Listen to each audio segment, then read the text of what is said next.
Okay, November 25th. A couple things today.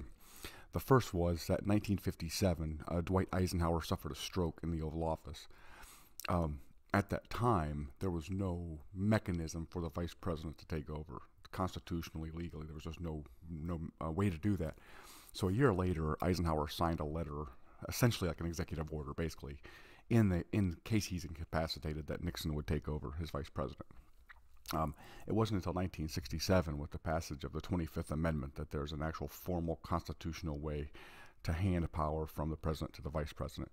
The first time this happened was when Ronald Reagan temporarily handed over power to George H.W. Bush while he underwent surgery, because he was under a general anesthetic and so incapacitated, essentially. So that happened today.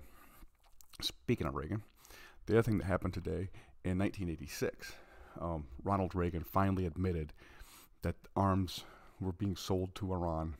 The money was being used to support the Contras down in Central America.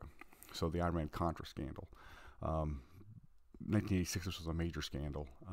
It involved secretaries sticking papers down their clothes, shredding Oliver North, this whole thing. And so what was essentially going on was Israel was selling Iran weapons. We had a ban on doing any business with Iran, and specifically selling weapons. So we worked out a deal where Israel would sell Iran weapons.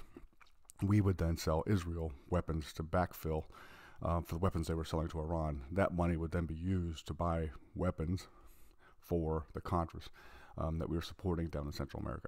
So that happened today, 1986. So those are the two things I've got for you today.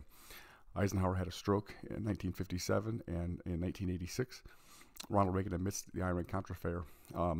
Ultimately, 11 officials in Reagan's cabinet or in Reagan's administration would go to jail for the Iran-Contra. So that's what I have for you today.